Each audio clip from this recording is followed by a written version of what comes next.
మరొకసారి దేవుని నామమునకు వందనాలు. హల్లెలూయా. ఎంతమంది మన లాస్ట్ సండే రోజు మనం బైబిల్ వాక్యం చదవాలని ఒక ఛాలెంజ్ తీసుకున్నాం కదా.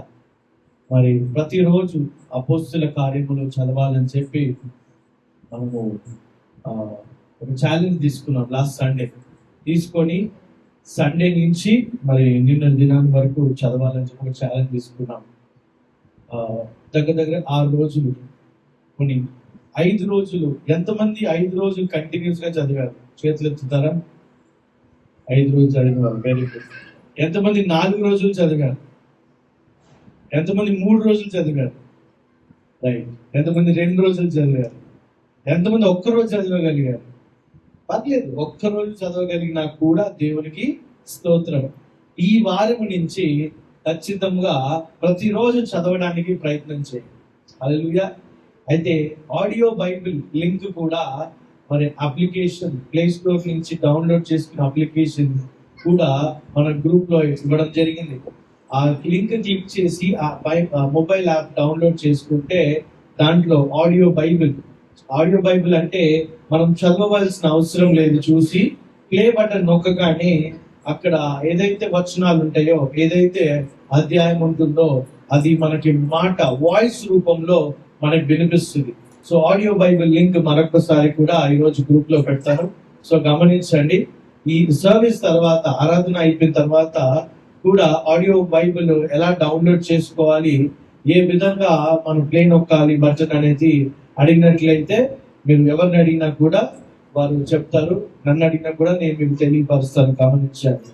అయితే ఆ యాక్ట్స్ చాప్టర్, అపోస్తుల కార్యం నుంచి కొన్ని ప్రశ్నలు క్విజ్ లాగా అడగాలని ఆశపడుతున్నాను. మీకు ఆన్సర్ తెలిసినట్లయితే చేయొద్దండి, నేను పిలుస్తాను, అప్పుడు ఆన్సర్ చెప్పండి. ఓకే, రెడీయా? ఒక 5 క్వశ్చన్స్ మాత్రమే, ఎక్కువ చాలా సింపుల్ గా ఉంటాయి ఆన్సర్స్. ఏం టఫ్ గా ఉండదు. ఓకే, ఎంత సింపుల్ అంటే యేసు ప్రభువు భూమి మీద ఉన్నప్పుడు ఆయన తల్లి పేరు ఏమిటి? Super, correct. అంత సింపుల్ గా ఉంటది. ఓకేనా? రైట్. అందరు రెడీగా ఉన్నట్లయితే ఫస్ట్ క్వశ్చన్, అపోస్తుల కార్యములు కదా. అపోస్తుల కార్యములు ఏంటి జరుగుతుందంటే, అక్కడ యేసు ప్రభువారు చనిపోయి తిరిగి లేచిన తర్వాత ఏ విషయాలైతే ఆయన భూమి మీద, ఆయన పరలోకానికి వెళ్ళక ముందు, అపరోధం ముందు ఏమేమి విషయాలు జరిగినాయో అవి ఎక్కువగా కనిపిస్తే అపోస్తుల కార్యములు మొదటి చాప్టర్స్, మొదటి భాగాలలో. అందులో కొన్ని సింపుల్ క్వశ్చన్స్ నేను తీసుకొస్తాను.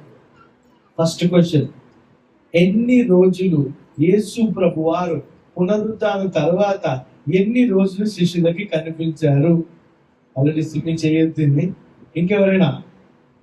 ఆదం బ్రదర్ కూడా చేస్తారు. ఇంకెవరైనా? ఎన్ని రోజులు? సరే, సిమ్మి 40 days. ఆదం బ్రదర్ మీరు 40 రోజులు. ఎవరైనా దాన్ని తప్పంటారా? మీకు ఏమైనా ఎవరైనా ఆన్సర్ తెలిసినట్లయితే చెప్పండి. కరెక్ట్ అయినా 40? 40 days. అందరూ ఒకసారి చెప్పండి కొట్టారా? అయితే యేసు ప్రభువారు అహరోనమయ ముందు శిష్యులకి ఒక మాట చెప్తారు.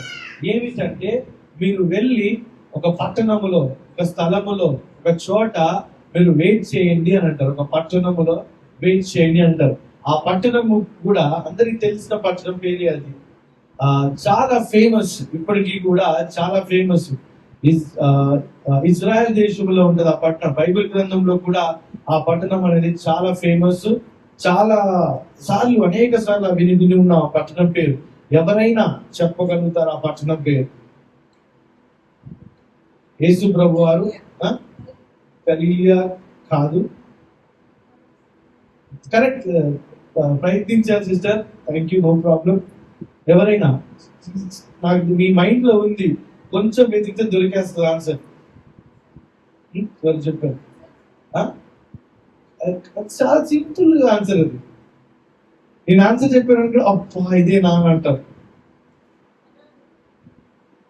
కాదు, ఇంకా సింపుల్. మీకు హింట్ ఇస్తా. మన పామ్ సండే రోజు కూడా ఈ యొక్క విషయం మనం మాట్లాడుకున్నాం. ఆ మేడ గది కరెక్ట్ ఇస్తారు. గది మనం పట్టణం ప్రయత్నించారు. No problem, thank you.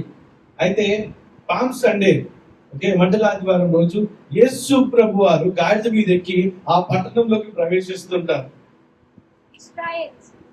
Israel లో పట్టణం, ఇజ్రాయెల్ దేశము లో పట్టణం యెరూషలేం. Very good. ఒకసారి చెప్పేసి చెప్పాలి వస్తారా? రైట్. ఇంకొకటి ఏమిటంటే యేసు ప్రభు వారు అహరోణమైనప్పుడు రిజరక్షన్ అయ్యి పరలోకానికి మేఘాల మీద వెళ్తున్నప్పుడు, ఓకే, ఆయన వెళ్ళిన తర్వాత ఇద్దరు వ్యక్తులు వస్తారు. ఇద్దరు వ్యక్తులు వచ్చి శిష్యులతో అంటారు, ఏం చూస్తున్నారు, ఎక్కడ చూస్తున్నారు, ఎలా వెళ్ళారో ఆయన అలాగే తిరిగి వస్తారు. యేసు ప్రభు గురించి వాళ్ళు అడ్రస్ చేస్తూ మాట్లాడతారు. ఆ ఇద్దరు వ్యక్తులు ఎవరు? వాళ్ళు ఏ రంగు బట్టలు వేసుకుంటారు? నేను ఆప్షన్ ఇస్తాను. రంగు బట్టల పేరు గ్రీన్, వైట్. కరెక్ట్. సిస్టర్ గారికి చెప్పలు కొట్టండి. మరి ఆ ఇద్దరు వ్యక్తులు ఎవరు? మోషే ఎలీషా ఎలైజానా, లేకపోతే ఆలనా, లేకపోతే రాజా?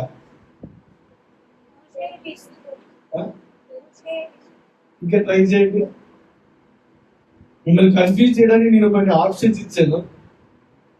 ఆ ఇద్దరు వ్యక్తులు ఎవరు కాదు, పేర్లే ఉండవు కానీ దేవదూతలు. Okay, right. యేసు ప్రభు వారు అహరోనం అయిన తర్వాత, అహరోనం అవ్వక ముందు ఎంతమంది శిష్యులు ఉన్నారు యేసు ప్రభు వారు? 12. యేసు ప్రభు వారు శిలువ మరణం అయిన తర్వాత అహరోనం అవ్వక ముందు ఎంతమంది శిష్యులు ఉన్నారు? ఎంతమంది చెప్పారు నాకు చెప్పండి. Very good. అయితే అహరోనం అయిన తర్వాత ఎంతమంది ఉన్నారు శిష్యులు? 10, 11, 12, 15? చెప్పండి. ప్రశాంత్ రోజు నేను చెప్తున్నాను, చెప్పండి. అర్థం వినిపించలేదు. 12. Very good. అయితే ఆ 12వ వ్యక్తి ఎవరు? ఇస్కరేతు యూదా ఉండే. ఆయన చనిపోయిన తర్వాత ఆయన పక్కతో వెళ్ళిపోయాడు. తర్వాత 11 వాళ్ళు ఉండే, 11, 12 అయ్యారు. అయితే ఇస్కరేతు యూదా స్థానాన్ని మరి పూర్తి చేసిన 12వ శిష్యుని పేరు చెప్పగలుగుతారా? యోహాను ఆల్రెడీ ఉన్నాడు. ఇంకా చెప్పండి. ఆల్రెడీ ఆయన గురించి ఆన్సర్ వచ్చింది. కరెక్ట్. మతియాస్. ఆయన పేరు మతియాస్. Okay, right. అప్పుడు 12 మంది శిష్యులు పూర్తవుతారు. అయితే ఈ మీటింగ్ ని, ఈ యొక్క సంభాషణని, డిస్కషన్ ని మరి 12వ వ్యక్తి రావాలి అని చెప్పి ఎవరు యాక్చువల్గా ఆ మీటింగ్ ని మరి నడిపిస్తారు, ఆ యొక్క డిస్కషన్ నడిపిస్తారు? 11 మందిలో శిష్యులలో ఎవరో ఒకరు నడిపించాలి కదా. ఆ నడిపించిన వ్యక్తి పేరేమిటి? పేతురు. ఒకసారి రాజు చెప్పకూడదామా? పేతురు మరి వాక్య సందేశం అందించినప్పుడు, మొదటిసారి అందించినప్పుడు ఎంత మంది మారు మనసు పొందుకున్నారు? రాజ్ చెప్పొద్దు, ఎందుకంటే వీళ్ళందరికీ క్వశ్చన్ అడిగేది. రాజు, స్మైలీ, రెబెకా ఎవరు చెప్పొద్దు, జాన్ కూడా చెప్పండి. ఎంతమంది ఆ రోజు మారు మనసు పొందుకున్నారు? First time. అది సెకండ్ టైం. ఫస్ట్ టైం ఎంతమంది? 3000 మంది. ఎవరు చెప్పారు? ఆదాం బ్రదర్ చెప్పకుండా. సరే, మళ్ళీ ఒక క్వశ్చన్ జాగ్రత్తగా గమనించండి. సెకండ్ టైం ఎంతమంది మారు మనసు పొందుకున్నారు? 5000 కరెక్టే, కానీ ఇంకొక దాంట్లో ఒక చిన్న చిటుకు ఉంది. ఎవరైతే చెప్పగలుగుతారా? ఆ పురుషులు మాత్రం ఏం లేదు, మామూలుగా అందరు 2000 మంది. ఆ 3000, 2000 కలిసి 5000 అవుతారు. ఎందుకంటే మాట ఉంటది, మొత్తం కలిపి 5000 మంది అని చెప్పి ఉంటుంది. 2000 మంది యాడ్ చేయబడ్డారు అని చెప్పి ఉంటుంది అన్నమాట. ఓకే, ఇంకొక మాట, ఇంకొక క్వశ్చన్. ఒక పేతురు మరియు ఇంకొక వ్యక్తి యోహాన్ అనుకుంటా, వారిద్దరు వెళ్తుంటే ఒక గేట్ దగ్గర ఒకతను నిల్చొని పేతురు వైపు చూస్తూ అరుస్తుంటాడు, కేకలు వేస్తుంటాడు, మాట్లాడడానికి ప్రయత్నిస్తుంటాడు, అడుక్కునేవాడు. అయితే ఆ గేట్ దగ్గర కూర్చుంటాడు. ఆ గేట్ పేరేమిటి? కరెక్ట్, దేవాలయపు ద్వారం. కరెక్టే. అయితే దానికి ఒక పేరు ఉంటుంది. చెప్పండి చూస్తారు. కరెక్టే, మీరు చెప్పింది కరెక్ట్. Very good. ఇంగ్లీష్ లో చెప్పగలుగుతుంది. Super answer. చాలా మంది అంత అర్థం కాదు, పట్టించుకోరు, చిన్న అంత అవసరం లేదు కదా అని అది గుర్తు పెట్టుకోవాలని చెప్పి ప్రయత్నం చేయాలి. కానీ దేవుని వాక్యం అయితే దాని పేరు ఇంగ్లీష్ లో బ్యూటిఫుల్ గేట్ అని ఉంటుంది. హల్లెలూయా. రైట్. లాస్ట్ క్వశ్చన్, పరిశుద్ధాత్ముడు దిగి వచ్చిన రోజు, పరిశుద్ధాత్ముడు ఆల్రెడీ వచ్చారు, కానీ మరి యేసు ప్రభు ఆ రిజరక్షన్ అయిన తర్వాత పరిశుద్ధాత్ముడు దిగి వచ్చిన రోజుని ఏమంటారు? పరిశుద్ధాత్ముడు దిగి వచ్చిన రోజుని, ఆ రోజులు ఏమున్నారు అప్పుడు ఆ సమయంలో? ఆ యొక్క రోజు పేరుతో ఒక సంఘమే స్థాపించబడింది. రైట్. సో తప్పకుండా సిబి మొత్తం అసలు మిక్స్లేస్ నువ్వేసావు యాక్ట్స్ చాప్టర్ మొత్తం. Very good. హల్లెలూయా. ఇంకొక లాస్ట్ క్వశ్చన్ అడగచ్చా? రైట్, లాస్ట్ క్వశ్చన్ అడుగుదాం. Okay, last question. వీరందరూ పెంతెకొస్తు దినాన పరిశుద్ధాత్ముడు దిగి వచ్చిన రోజున, అయితే ఇంకా పరిశుద్ధాత్ముడు వారి వీధికి రాకముందు ఓకే ఒకటి జరిగింది. పరిశుద్ధాత్ముడు దిగి రాకముందు వీళ్ళందరూ ప్రార్థన చేస్తుంటారు. అందరూ కూడా ప్రార్థన చేసిన సమయంలో ఒక వింత క్రియ, యాక్టివిటీ జరిగించబడుతుంది. అదేంటో చెప్పగలుగుతారా? జస్ట్ పరిశుద్ధాత్మ కొన్ని సెకండ్లలో వస్తాడు అనగా కొంచెం కష్టము వినిపించట్లే. కరెక్ట్, భూమి కంపిస్తుంది. ఇంకా కరెక్ట్, ఇంకా రైట్, అది కరెక్ట్ ఆన్సర్. అయితే కొన్ని సెకండ్ల ముందు, పరిశుద్ధాత్ముడు కొన్ని సెకండ్ రాకముందు పెద్ద శబ్దము, పెద్ద ధ్వని, పెద్ద సౌండ్ తోని వస్తుంది. అది ఏ విధంగా వస్తుంది అంటే సౌండ్ పెద్ద రష్యింగ్ విండ్ అని ఉంటుంది ఇంగ్లీష్ లో. అంటే మరి పరిగెత్తుతూ వచ్చే ఒక గాలి తుఫాను లాగా వచ్చే సౌండ్ పెద్దగా వస్తుంది. సో ఇవి ప్రశ్నలు. సో ఈ రోజు నుంచి కంటిన్యూ చేయండి. యాక్ట్స్ ఎవరైతే చదువుతున్నారో కంటిన్యూ చేయండి. చేసిన తర్వాత థమ్స్ అప్ పెట్టండి. మరి రాజ్ ఎవ్రీడే కూడా ఓట్ వేస్తున్నారు. సో మీరు ఎస్ అని చెప్పి నొక్కండి చదివిన తర్వాత. హల్లెలూయా. దేవునికి వాక్యం మనము నేర్చుకోవాలి, చాలా ముఖ్యమైన విషయం. ఓకే, అయితే మన బ్రిడ్జ్ ఆఫ్ హోప్ సంఘం ఏ విధంగా ఉండాలంటే దేవుని యొక్క వాక్యం చదువుతూ నేర్చుకుంటూ దాన్ని ధ్యానం చేసే సంఘంగా ఉండాలి. చాలా సంఘాలలో జరిగేది ఏమిటి తెలుసా? సంఘస్థులు వస్తారు, పాస్టర్ గారు ఎవరో ఒకరు వచ్చి వాక్యం చెప్తారు, సంఘస్థులు వింటారు, వెళ్ళిపోతారు. మరి వారమంతా కూడా వారిని ఎవరు కాపాడాలి? వారమంతా కూడా వారికి ఎవరు రక్షణ ఇవ్వాలి? వారమంతటి కూడా వారు విశ్వాసంలో బలపడాలి. ఎవరు చేస్తారంటే దేవునికి వాక్యం. మళ్ళీ ఆదివారం వస్తేనే తప్ప వారు దేవుని యొక్క వాక్యాన్ని వినడానికి ఒక ప్రత్యేకమైన అవకాశం అనేది ఉండదు. వారం మధ్యలో కూడా ఆన్లైన్ లో కావచ్చు, మెసేజెస్ వింటుంటారు, మంచిదే. కానీ వినటం వల్ల విశ్వాసం వస్తుంది మాత్రమే. కానీ మనము విని నేర్చుకొని మనం క్రియలో పెట్టాలి, మానవుడిగా, వ్యక్తిగతంగా. అయితే మీరు కూడా వ్యక్తిగతంగా ప్రతిరోజు వాక్యం చదవండి. ఒక్క అధ్యాయం చదవండి. ఇప్పుడు 5 రోజులు అయినాయి. ఈ 5 రోజులు 5 అధ్యాయాలలో ఎన్నో విషయాలు నేర్చుకున్నాం, ఎన్నో విషయాలు గుర్తు కూడా ఉన్నాయి. ఇప్పుడే చాలా చక్కగా ఆన్సర్స్ ఇచ్చారు, చాలా విషయాలు గుర్తున్నాయి. అయితే ఇప్పుడు మీరు చదివింది గుర్తుంటుంది. ఎప్పుడో తెలుసా? మీ జీవితాంతం వరకు కూడా గుర్తుంటుంది. విన్నది కూడా గుర్తుంటుంది కొన్ని రోజులు. మీరు స్వతహాగా మీరంతటా మీరు చదివింది జీవితాంతం కూడా గుర్తుండే అవకాశం ఉంటుంది. సో చదవండి. చాలా సంఘాలలో ఏంటంటే బైబిల్ చదవండి అని ప్రోత్సహిస్తారు, కానీ బైబిల్ చదివితే దానివల్ల ప్రయోజనాలు ఏంటి, మన జీవితంలో ఎంత మెరుగుపరచబడతాం, ఏ విధంగా నడిపించబడతాం అనే విషయాలు చాలా తక్కువగా చెప్తారు. మన సంఘంలో మాత్రం ఏ విధంగా ఉండాలి తెలుసా? ప్రతి ఒక్కరము బైబిల్ వాక్యాన్ని చదివే వారంగా ఉండాలి, బైబిల్ వాక్యాన్ని ధ్యానం చేసే వారంగా ఉండాలి. నువ్వు రోడ్డు మీద నడుచుకుంటూ వెళ్తున్నావు, సడన్ గా ఒకరు వచ్చేసి అయ్యా నాకు సువార్త చెప్పండి అని ఎవరైనా నీకు అడిగితే నువ్వు చెప్పే స్థితిలో ఉండగలగాలి. నువ్వు చెప్పే స్థితిలో ఉండాలి అంటే నువ్వేం చేయాలంటే బైబిల్ వాక్యం చదివి ఉండాలి కదా. పరిశుద్ధాత్ముడు నీకు వాక్యాన్ని గుర్తు చేయాలంటే, నీకు జ్ఞాపకం చేయాలంటే నువ్వు ముందుగానే చదివి ఉండాలని నేర్చుకున్నావు 2-3 వారాల క్రితం. ఎవరైనా వస్తారు, అయ్యా మీరు క్రైస్తవులు అనుకుంటా, మీ యొక్క చేతిలో బైబిల్ ఉంది, మీ యొక్క నడవడిక చూస్తే క్రైస్తవుడు విశ్వాసులుగా అనిపిస్తున్నారు. నా కోసం ప్రార్థన చేస్తారా? నా కోసం 2 విశ్వాసకరమైన మాటలు నాతో మాట్లాడతారా? నన్ను ఎంకరేజ్ చేసే మాటలు, నాకు ఆదరణ ఇచ్చే మాటలు, బలపరిచే మాటలు నాకు చెప్పగలుగుతారా అని ఎవరైనా అడిగితే నువ్వు చెప్పగలిగే పరిస్థితిలో ఉన్నామా లేదా అనే ప్రశ్న మనం వేసుకొని మనం చెక్ చేసుకోవాలి. హల్లెలూయా. అర్థమవుతుందా అండి? అందును బట్టి మనం బైబిల్ వాక్యం చదవాలి. బైబిల్ వాక్యం చదివితే బైబిల్ వాక్యం ద్వారానే నువ్వు ప్రతి క్రియని కూడా ఖండించవచ్చు, ప్రతి అపవాది క్రియని కూడా ఖండించవచ్చు, ప్రతి అపవాది శక్తిని కూడా నువ్వు ఆపేయచ్చు. అందును బట్టి బైబిల్ వాక్యం చదవాలి. హల్లెలూయా, ప్రైజ్ ది లార్డ్. మరి మర్చిపోకండి, ఈ రోజు నుంచి బైబిల్ వాక్యం ప్రతిరోజు కూడా చదవండి, ధ్యానం చేయండి. ఆ గ్రూప్ లో వెంటనే చదివిన తర్వాత ఎస్ అని పెట్టేసింది. హల్లెలూయా. చేస్తామా? రెడీ? ఇంట్రెస్టింగ్ గా ఉందా?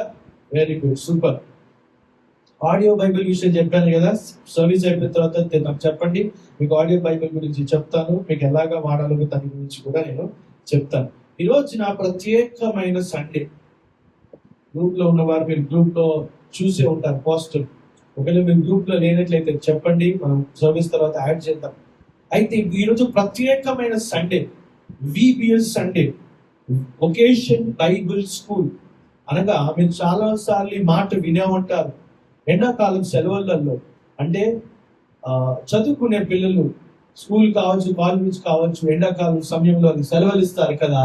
ఆ సమయంలో సంఘంలో వారికి ప్రత్యేకమైన తరగతులు, ప్రత్యేకమైన క్లాసెస్ జరుగుతూ ఉంటాయి. వారికి దేవుని యొక్క వాక్యం తెలియపరిచి దేవుని యొక్క మాటలు దగ్గర అయ్యే విధంగా వారికి బైబిల్ స్కూల్ అనేది పెడతారు. అయితే ఈ సంవత్సరం రోజు మనము ప్రత్యేకంగా ఆ విబిఎస్ చేయట్లేదు, కానీ విబిఎస్ సండే చేస్తున్నాం. అది ఆ ప్రత్యేకమైన రోజు ఈ రోజున. ఈ విబిఎస్ ఎవరికంటే ప్రాధాన్యతగా, ప్రత్యేకతగా మన చిన్న పిల్లలకి సంబంధించింది. మీరు ఎప్పుడైనా విన్నారు ఈ పదాన్ని విబిఎస్ అని? ఎంతమంది విన్నారు? చేతులతో అందరూ విన్నారు కదా. మనలో కొంతమంది చిన్నగా ఉన్నప్పుడు స్కూల్లో, కాలేజ్లో ఉన్నప్పుడు విబిఎస్ కి వెళ్ళిన వాళ్ళమే. సండే స్కూల్ అంటుంటాం కదా, సండే రోజు జరిగేది. ఆ విధంగానే ఎండాకాల సమయంలో సెలవుల్లో విబిఎస్ అని ప్రత్యేకంగా జరుగుతారు. అదే విబిఎస్ బైబిల్ స్కూల్. చిన్న చిన్న విషయాలు, కొద్ది పాఠాలు, స్టోరీస్ రూపంలో పిల్లలకి నేర్పించి దేవుని యొక్క ప్రేమ, పరలోకం అంటే ఏమిటి, రక్షణ అంటే ఏంటి తెలియపరిచే ఒక ప్లాట్ఫామ్ అంశము ఈ రోజు నా విబిఎస్ సండే. మన సంఘంలో కూడా పిల్లలు అద్భుత రీతిగా బైబిల్ వాక్యాలు నేర్చుకుంటున్నారు, బైబిల్ వాక్యంలో ఎదుగుతున్నారు. ఎవ్రీ సండే స్కూల్లో కూడా మంచి మంచి విషయాలు నేర్చుకుంటున్నారు, పాటలు పాడుతున్నారు, దేవుని పాటలకు వాళ్ళు డాన్స్ చేస్తూ సంతోషకరంగా మరి సంఘంలో ఆశీర్వాదకరంగా ఉన్నారు. హల్లెలూయా కదా.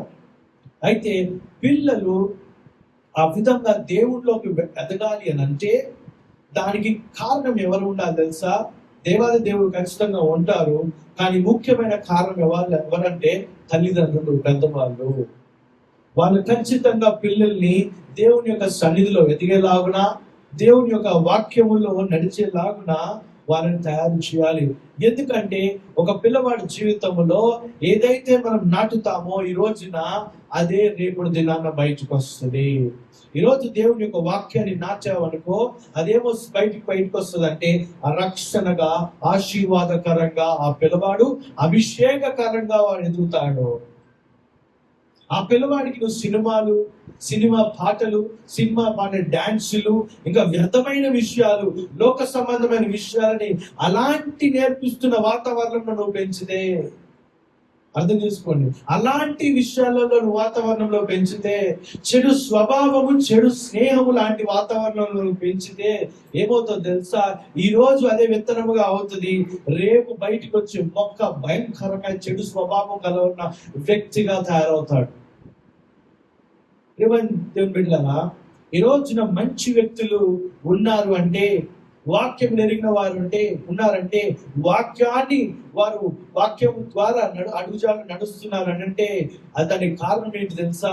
వాళ్ళ తల్లిదండ్రులు ఆ యొక్క పిల్లల్ని జాగ్రత్తగా ప్రార్థనలో, వాక్యంలో పెంచిన అంశాలు ఎక్కడో చోట వారు విబిఎస్ కానీ సండే స్కూల్లో ఆ వాక్యం అనే విత్తనం వారి జీవితంలో నాటబడి ఉంటుంది. గమనించండి, పిల్లలు ఉన్న తల్లిదండ్రులు చాలా జాగ్రత్త గమనించండి. ఈ రోజు వారి జీవితంలో నువ్వే విత్తనాలు వేస్తున్నావు అదే బయటికి వస్తుంది.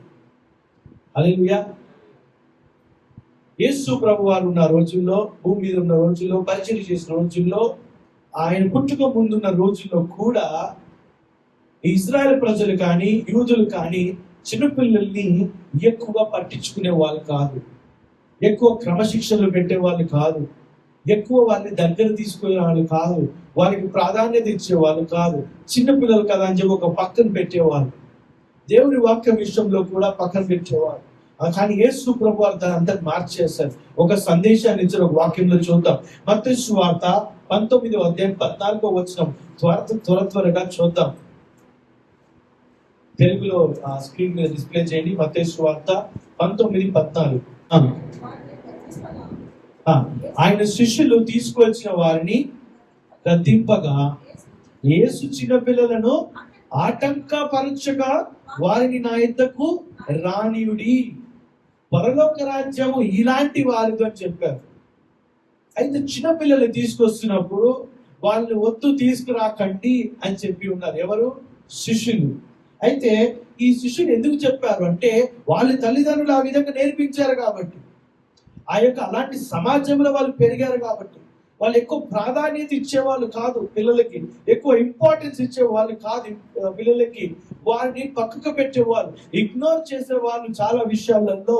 కానీ యేసు ప్రభు వారు కొంచెం ప్రత్యేకంగా దాన్ని మార్చారు. ఏమన్నారు తెలుసా? ఆయన శిష్యులు తీసుకొచ్చిన వారిని గద్దింపగా యేసు ఏమన్నారు తెలుసా? చిన్న పిల్లలను ఆపకండి. పెద్దవాళ్ళు వాక్యము నేర్చుకొని గుర్తుపెట్టుకునే దానికంటే చిన్నపిల్లలు ఒక్కసారి నేర్పిస్తే వాళ్ళు అనేక సంవత్సరాల వాక్యాన్ని గుర్తుపెట్టుకుంటారు. హల్లెలూయా. యేసు ప్రభు వారి స్వయంగా చెబుతున్నారు, చిన్న పిల్లలు ఆపకండి అని. ఆ రోజుల్లో అలాంటి సమాజం ఉండేది, అలాంటి వాతావరణం ఉండేది. దేవుడి దగ్గరికి అంత రానియకుండా, అంత ప్రాధాన్యత ఇవ్వకుండా, ఏదో పక్కన కూర్చోబెట్టి వాళ్ళతో మందిరానికి వెళ్ళినప్పుడు పక్కన కూర్చోబెట్టుకొని వాళ్ళకి దేవుని యొక్క మాటలు బోధ చేయకుండా, అలాగ పట్టించుకోకుండా ఉండేవాళ్ళు. కానీ యేసు ప్రభువు వారు చెప్పారు, సీరియస్ గా చెప్పారు, ఏమిటంటే వారిని ఆపకండి అంట, వారిని ఆటంకపరచకండి, వారిని స్టాప్ చేయకండి, వారిని నా యొద్దకు రానివ్వండి అని చెప్పారు. తల్లిదండ్రులకి దేవుడు ఏం చెప్తున్నారు అంటే, ఈ రోజున ఆ పెద్దవాళ్ళకి దేవుడు ఏం చెప్తున్నారు అంటే, పిల్లల్ని దేవుని దగ్గర రానివ్వండి, ఆటంకపరచకండి, ఆపకండి. పరలోక రాజ్యం అలాంటి వాళ్ళదే. హల్లెలూయా. దేవుడు ఏం చెప్పి ఉన్నారు. ఆయన అక్కడ ఎంతో బిజీగా ఉన్నారు యేసుప్రభు గారు. ఆ మీటింగ్ లో చాలా ప్రత్యేకంగా అందరితో మాట్లాడుతున్నారు, బిజీగా ఉన్నారు. అవంతా బిజీగా ఉన్న మీటింగ్ లో అన్ని మాట్లాడే డిస్కషన్ లో కూడా అన్ని ఆపేసి మరి యేసుప్రభు వారు చెప్తున్నారు, పిల్లల్ని నా దగ్గరకు రానివ్వండి. దేవుడు పిల్లలకి, పిల్లలకి చాలా ప్రాధాన్యత ఇస్తారు, చాలా విలువలు ఇస్తారు. హల్లెలూయా.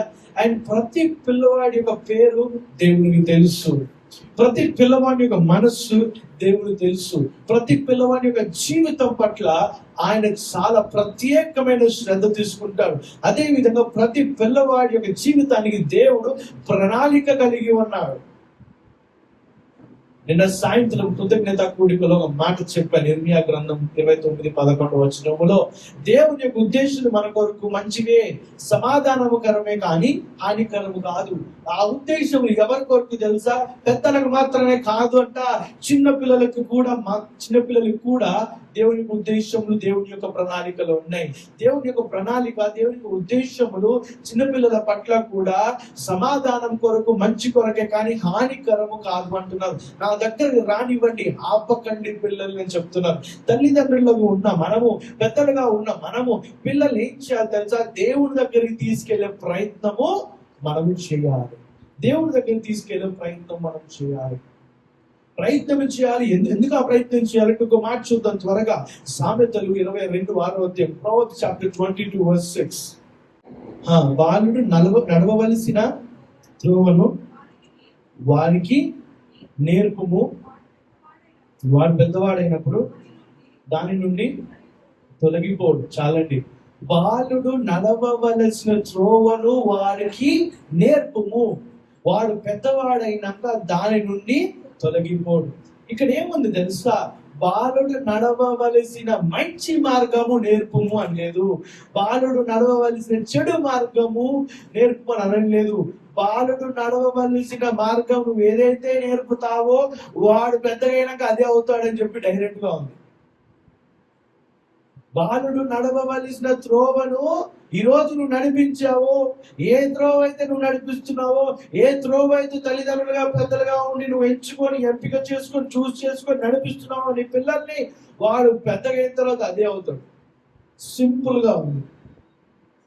నువ్వు నీ పిల్లలు మంచి మార్గములో నడవాలి అని ఆశపడితే, చెడు మార్గంలో నడవకూడదని ఆశపడితే వారిని ఏ మార్గంలో నడిపించాలి? మంచి మార్గంలో నడిపించాలి. మంచి మార్గంలో నడిపించినప్పుడు ఏమవుతుందో తెలుసా? పెద్దగైన తర్వాత ఆ మార్గంలో నడుస్తాడు.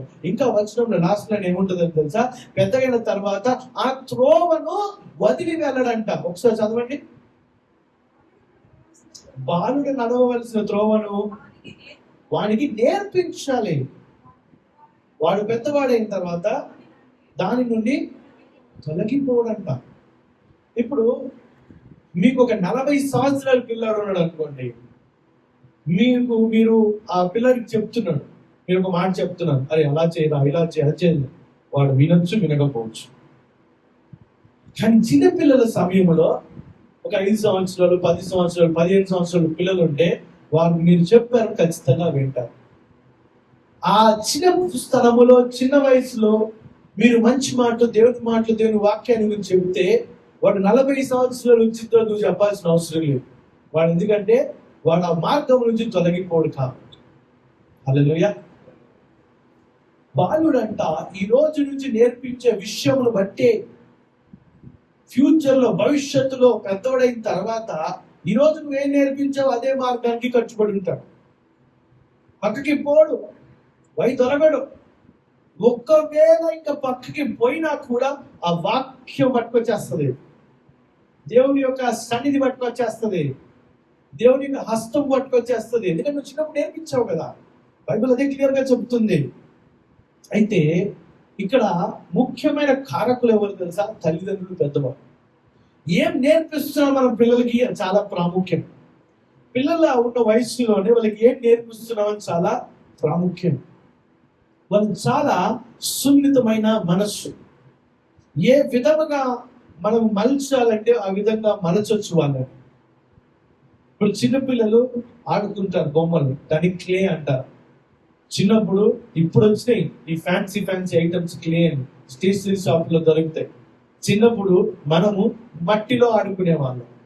ఆ మట్టిలో నీళ్ళు వేసేసి దాన్ని బాగా పిసికి రూపి దాన్ని చిన్న చిన్న బొమ్మల్లాగా తయారు చేస్తుంటాం. ఇప్పుడు దాన్ని క్లే అంటారు. ఇంగ్లీష్ లో క్లే, తెలుగులో మట్టి. ఆ క్లేని కూడా తీసుకొచ్చే పిల్లలు ఆ స్టేషనరీ షాప్ లోకి వెళ్ళి కొనుక్కొచ్చిన క్లేని ఏం చేస్తారంటే తీసుకొని అది బిస్కెట్స్ లాగా చిన్న చిన్న స్క్వేర్ షేప్ లో, చిన్న చిన్న డబ్బా షేప్ లో వస్తుంది. దాన్ని తీసి దాన్ని పిసికి దాన్ని చిన్న చిన్న బొమ్మల్లో ఆడుకుంటుంటారు, దాన్ని షేప్ చేస్తుంటారు. అది ఎంత సాఫ్ట్ గా ఉంటుందో, ఎంత మెత్తగా ఉంటుందో, ఎంత సున్నితముగా ఉంటుందో, నువ్వు ఏ విధంగా తిప్పితే, ఏ విధంగా నలిపితే, ఏ విధంగా దాన్ని షేప్ చేస్తే ఆ షేప్ రూపం బయటకు వస్తుంది. ఆ విధంగా అది ఎంత సున్నితంగా, ఎంత సాఫ్ట్ గా ఉంటుందో, ఎంత సెన్సిటివ్ గా ఉంటుందో, పిల్లల యొక్క మనస్సులు ఆ విధంగా సాఫ్ట్ గా ఉంటాయి. పిల్లల యొక్క మనస్సులు ఆ విధంగా సున్నితంగా ఉంటాయి. తల్లిదండ్రులైన మనము, పెద్దలైన మనం ఏం చేయాలి తెలుసా? దాన్ని జాగ్రత్తగా నుతిని జాగ్రత్తగా చేతిలో తీసుకొని తడిమి దాన్ని ఒక షేప్ లో, ఒక ఆకారంలో, ఒక త్రోవలోకి నడిచే విధంగా తయారు చేయాల్సిన బాధ్యత మనకి ఉంది. హల్లెలూయా, హల్లెలూయా. ఈ రోజున మనం పిల్లలకి దేవుని యొక్క వాక్యముతో నింపకపోతే, గమనించండి, ఈ రోజున మన పిల్లలకి దేవుని యొక్క వాక్యంతో నింపకపోతే ఈ ప్రపంచము సమాజం వచ్చి ఇంకొక విషయం నింపేస్తుంది. ఈ రోజున పిల్లల విషయంలో, వాళ్ళ జీవితంలో దేవుని యొక్క వాక్యం మనం నింపకపోతే ఏమవుతుందో తెలుసా, ఈ సమాజము, ఈ ప్రపంచము వేరొక విషయాలు తీసుకొచ్చి నింపేస్తుంది. అప్పుడు నువ్వు అయ్యో నా పిల్లోడు అలాగైపోతున్నాడు, అయ్యో నా కుమార్తె ఇలాగైపోతుంది అని బాధపడి ఎంతో ప్రయత్నం చేస్తుంటాం, ప్రయాసపడుతుంటాం. దేవుడి వైపు చూస్తే కనికరిస్తాడు దేవుడు. కానీ దేవుడు చెప్పే మాట ఏమిటి తెలుసా, ముఖ్యముగా వారు చిన్నగా ఉన్నప్పుడే వారిని జాగ్రత్తగా మంచి మాటలో దేవుని వాక్యములు నడిపించండి, వాడు పెద్దగైనాక ఆ త్రోవను వదిలిపెట్టడు అని చెప్పి చాలా క్లియర్ గా అర్థమవుతుందని చెప్పే మాటలు చాలా చాలా క్లియర్ గా ఉంది. ఈ రోజుల్లో పిల్లలు వినట్లేదు. 10 సంవత్సరాల పిల్లవాడు, 15 సంవత్సరాల పిల్లవాడు తల్లిదండ్రులు వినట్లేదు. తల్లిదండ్రులు పిల్లలకు వినాల్సిన పరిస్థితి వచ్చింది. అవునండి, కాదంటారా నేను చెప్పేది తప్ప? తల్లిదండ్రులు ఆ పిల్లలు చెప్తే వినే పరిస్థితి వచ్చింది. వాడు తినే టైము, పిల్లవాడు తినే టైము తల్లిదండ్రులకు తెలుసు. ఆ సమయానికి ఫుడ్ తీసుకొస్తే నాకు వద్దంటాడు, నేను తిన్నంటాడు. సరే నాన్న వీరికి ఎలాగే తినిపించాలి అని చెప్పి వీరు ఏ విధంగా అయినా తినిపించాలి. ఒక ఆయన అన్నాడు, మీరు ఏ విధంగా అయినా సరే సువార్త వాక్యం చెప్పాలి కదా అన్నట్టుగా ఈ తల్లిదండ్రులు ఏం చేస్తారంటే ఏ విధముగానైనా పిల్లవాడికి ఫుడ్ పెట్టాలి కదా అని చెప్పి వాడికి ఫోన్ ఇవ్వడము, స్క్రీన్ ఇవ్వడము, టీవీ పెట్టడము, ఏదో ఒకటి చేసి వాడికి తినిపించాలని చెప్పి వాడికి మనం కూర్చోబెడుతుంటారు. కొన్ని గేమ్స్ ఆడిపిస్తుంటారు. కొంతవరకు అది పర్వాలేదు, కొంతవరకు పర్వాలేదు. టీవీ చూడటము మంచి విషయాలు, తెలివితేటలు పెంచే విషయాలు, మంచి విషయాలు టీవీ చూడటము, ఆడుకోవడము, గేమ్స్ ఆడుకోవడం కొంత సమయం వరకు, ఒక పరిమితి వరకు పర్లేదు. కానీ అది ఎక్కువ అయిపోతే, ముఖ్యంగా తినేటప్పుడు, ఈ రోజు నుంచి ఒక నిర్ణయం తీసుకోండి. మీకు పిల్లలు ఉన్నట్లయితే తినేటప్పుడు పిల్లలకి నో స్క్రీన్. నేను ఒకటి చెప్తా, వాడు తినకపోయినా బాధలేదు, తినకపోతే బాధలేదు. చిన్నప్పుడు మా మమ్మీ అన్నం పెడతారా అంటే నాకు వద్దు అంటారు. వద్దా? సరే అంట. ఆకలిస్తూ వాడే వస్తుంది. అప్పుడు అలా ఉండే, ఇప్పుడు అలా లేదు. ఆకలి లేకపోయినా వాడికి కుక్కి తినిపిస్తుంటాం. వాడికి ఫోను, స్క్రీను, పెద్ద టీవీ, వాడి చేతిలో రిమోట్. టీవీ పెట్టినప్పుడు చిన్న రిమోట్ వాడి చేతిలోనే ఉండాలి, అప్పుడే తింటాడు. తల్లిదండ్రులు అయ్యో నా బిడ్డ తినట్లేదు అని చెప్పి బాధపడి రిమోట్, ట్యాబ్ అన్ని ఇస్తారు. ఒకళ్ళు తెలుసా, అక్కడ టీవీ మోగుతూనే ఉంటుంది, టీవీలో పెద్ద పెద్ద రైట్స్ వస్తూనే ఉంటుంది, ఒక చోట పక్కన చేతిలో ఫోన్ కూడా ఉంటుంది, ఈ చేతిలో రిమోట్ కూడా ఉంటుంది. అప్పుడు తింటుంటారు, తల్లి తినిపిస్తూ ఉంటుంది. ఈ రోజు నుంచి ఒక విషయం చెప్తున్నాను, చంటి బిడ్డలైనా సరే ఫోన్ కావాలి అని ఏడిస్తే, నేను ఫోన్ ఇస్తే తప్ప నేను తినను అని అన్నట్లయితే, తినకపోయినా పర్లేదు, ఫోన్ ఇవ్వకండి. తినకపోయినా పర్లేదు. ఎందుకు తెలుసా, కడుపుకి ఫోన్ గురించి తెలియదు. కడుపుకి ఫోన్ గురించి తెలుసు, మైండ్కి మాత్రమే తెలుసు. కడుపుకి ఫోన్ గురించి తెలియదు. కడుపులో ఆకలి అయితే పిల్లవాడు వాడే ఉరుకుంటూ వస్తాడు తిండి కోసం. గమనించండి ప్రియమైన దేవుళ్ళారా, ఫోన్లు ఇచ్చి పిల్లల యొక్క శ్రద్ధ పోతుంది. వాళ్ళకి ఆ మూమెంట్ ఉంటేనే, వీడియోస్ చూస్తేనే తప్ప వాళ్ళు ఏం చేయలేని పరిస్థితి అవుతుంది. ఈరోజు నా పిల్లలకి ఆ విధంగా జరుగుతున్నారు. ఆ బైబిల్ అదే చెప్తుంది, చిన్నప్పుడు ఏది నువ్వు నేర్పిస్తావా అదే పెద్దగా అదే నేర్చుకుంటావు. చాలా ఆటో ఫోకస్, ఫోకస్, శ్రద్ధ చూపించలేని డెఫిషియన్సీ అనేది కొత్త రోగాలు వస్తున్నాయి, కొత్త జబ్బులు వస్తున్నాయి. ఫోన్ల వల్ల, రేడియేషన్ వల్ల ఎన్నో ఇబ్బందికరమైన పరిస్థితులు పిల్లల జీవితాలు వస్తున్నాయి. మీ పిల్లల జీవితంలో మంచిగా నడిపించాలి, వాళ్ళు నడవాలి అని అంటే నువ్వు ఈ రోజు నుంచి కొన్ని స్ట్రిక్ట్ గా పాటించాలి. హల్లెలూయా. ఫ్రాంక్లిన్ గ్రామ్ అనే వ్యక్తి, చిన్నప్పుడుగా ఉన్న అతను, ఇప్పుడు బిల్లీ గ్రామ్ వాళ్ళ కొడుకు ఫ్రాంక్లిన్ గ్రామ్, ఆయన ఇంకా బతికే ఉన్నారు. చిన్నగా ఉన్నప్పుడే వాళ్ళ తండ్రి దగ్గర దేవుని యొక్క వాక్యం నేర్చుకొని, దేవుని యొక్క పాఠాలు నేర్చుకొని, అద్భుత రీతిలో విశ్వాసంలో ఎదగబడి ఈ రోజున ప్రపంచం వ్యాప్తంగా దేవుని యొక్క సువార్త చెప్తూ అనేకులకు ఆశీర్వాదకరంగా. మరి నీ పిల్లలు ఒకరికి ఆశీర్వాదకరంగా ఉండాలా, నీ పిల్లలు విశ్వాసంలో బలపడాలా అని ఆలోచించినట్లయితే, నువ్వు ఈ రోజు నుంచి పిల్లవాడికి దేవుని యొక్క వాక్యంలో, దేవుని యొక్క సన్నిధిని నడిపించడానికి నువ్వు ప్రయత్నం చేయాలి. హల్లెలూయా. ఇంకో మాట చూద్దాం, పిల్లలు దేవుని చేత మరి దేవుని యొక్క కార్యంలో వాడబడతారు. సమూయేలు రాసిన మొదటి గ్రంథము 3వ అధ్యాయం 10వ వచనం చూద్దాం. తరువాత యెహోవా ప్రత్యక్షమై నిలిచి ఆ రీతిగా సమూయేలు అని పిలువగా, సమూయేలుని నీ దాసుడు ఆలకించుచున్నాడు అని ఆ ఆజ్ఞ ఇమ్మనెను. సమూయేలు అని దేవాది దేవుడు పిలిచినప్పుడు, దేవుడా నీ దాసుడిగా నేనున్నాను, నేను ఆలకిస్తున్నాను, నీ ఆజ్ఞను తెలియపరచు అని చెప్పి సమూయేలు అంటాడు. అయితే సమూయేలు ఈ మాట ఇది జరిగినప్పుడు పెద్దవాడు కాదు, చిన్నవాడే, యవనంలో ఉన్నవాడు, యవనస్తుడిగా ఉన్నాడు. చిన్నప్పటి నుంచి దేవునికి ధర్మశాస్త్రము, దేవునికి విషయాలు నేర్పించిన తల్లి మాటల్ని పక్కన పెట్టకుండా జాగ్రత్తగా నడిపించబడ్డాడు కాబట్టి దేవుని చేత ఉపయోగించబడ్డాడు, దేవుని చేత వాడబడుతున్నాడు. నీ పిల్లలు కూడా దేవుని చేత వాడబడాలి, ఒకరి జీవితం ఆశీర్వాదకరంగా ఉండాలి. నీ కుటుంబానికి, కుటుంబంలో ఉన్న మరి అందరికీ, కుటుంబ సభ్యులు అందరికీ ఆశీర్వాదకరంగా ఉండాలి అంటే ఏం చేయాలి తెలుసా? నీవు నీ బిడ్డల్ని దేవునికి వాక్యంలో పెంచు. ఆ పెద్దగా అయిన తర్వాత అక్కడి నుంచి పక్కకి పోడు. పిల్లారా, ఇంకొక మాట గమనించుకుందాం. ద్వితీయోపదేశ కాండం 6వ అధ్యాయం 6-7 వచనాలు. నేను నీకు ఆజ్ఞాపించు ఈ మాటలు నీ హృదయములో ఉండవలెను, నీవు నీ కుమారులను వాటిని అభ్యసింపజేసి నీ ఇంట కూర్చుందునప్పుడు, త్రోవను నడిచినప్పుడు, మరి పండుకొన్నప్పుడు, లేచినప్పుడు వాటిని గురించి మాట్లాడవలెను. ఈ యొక్క ధర్మశాస్త్రం దేవుని యొక్క మాటలు, దేవుని యొక్క వాక్యం అంట. తల్లిదండ్రులు ఏం చేయాలి తెలుసా? ఫస్ట్ ఏం చెప్పారంటే ఆ రోజులలో, నేను ఇచ్చిన మాటల్ని ఫస్ట్ నువ్వు జాగ్రత్తగా గమనించుకో, అర్థం చేసుకో. నేను నీకు ఆజ్ఞాపించిన ఈ మాటలు నీ హృదయంలో ఉండవలెను. ఎవరికి ఏ హృదయం, ఎవరి హృదయం అంటే ఇది? తల్లిదండ్రులు, పెద్దల యొక్క హృదయంలో దేవునికి మాటలు ఉండాలి.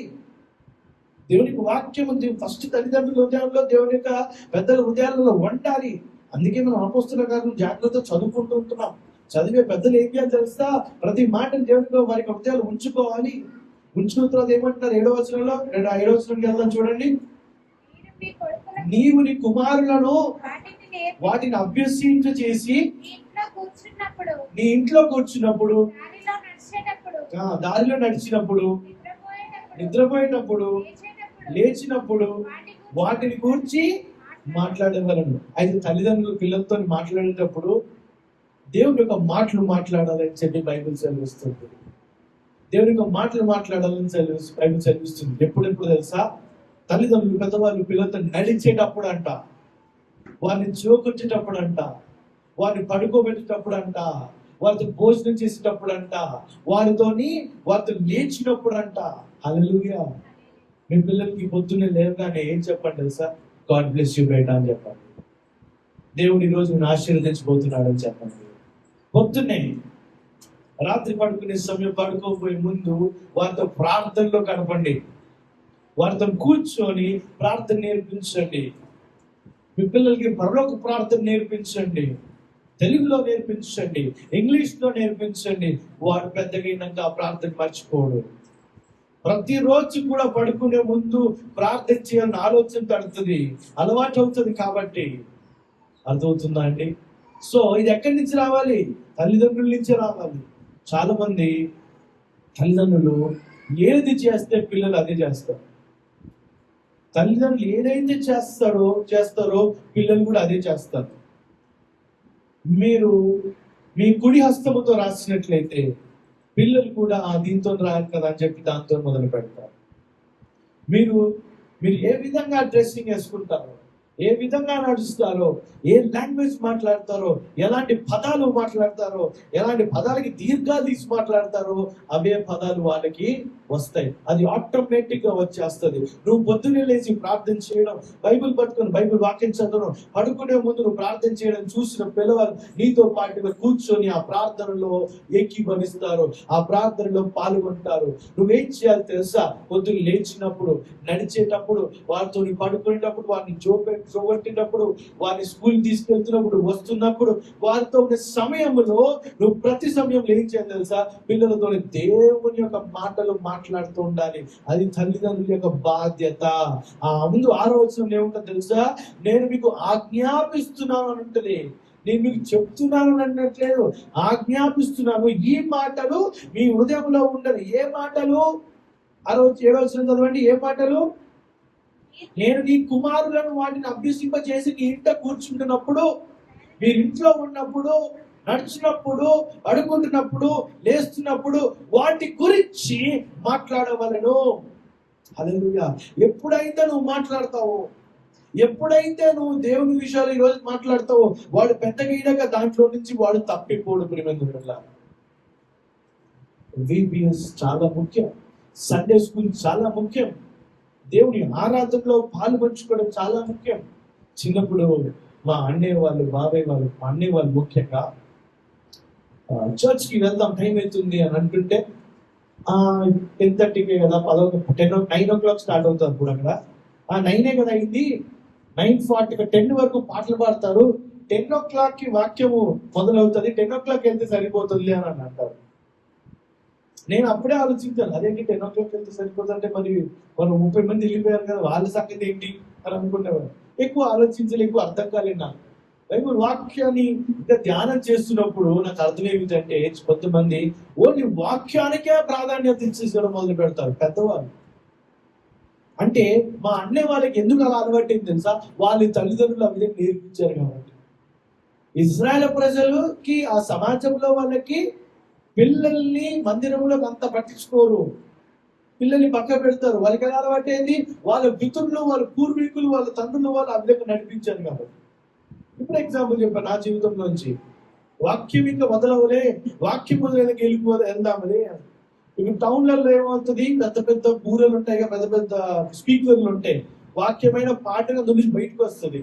ఊర్లో ఉన్న వాళ్ళు ఏం చేస్తారంటే ఆ పాటలే కదా నడుస్తూనే ఇంకా ఆ చికెన్ వండేసి, ఆ అన్నం వండేసి, ఆ పులిహార వండేసి అంటారు. వాక్యం మొదలవుతుంటుంది కదా, చివరి పాట పాటలేటప్పుడు అప్పుడు అన్ని గబగబా చేసుకుని వాక్యం మొదలవుతుంది, రండి రండి రండి అని చెప్పి కుటుంబం అంతా వచ్చి కూర్చుని వాక్యాన్ని కూర్చుంటారు. నిబంధన పెట్టారు. వాక్యం అర్థం కావాలంటే ముందు ఆరాధనలో నడిపించబడాలి. నువ్వు అసలు వాక్యమైన వ్యక్తులు నీ హృదయంలోకి వెళ్ళాలి, నీ ఆత్మలోకి వెళ్ళాలి అని అంటే దానికి ఒక బ్రిడ్జ్ ఉండాలి. ఆ బ్రిడ్జి ఆరాధన.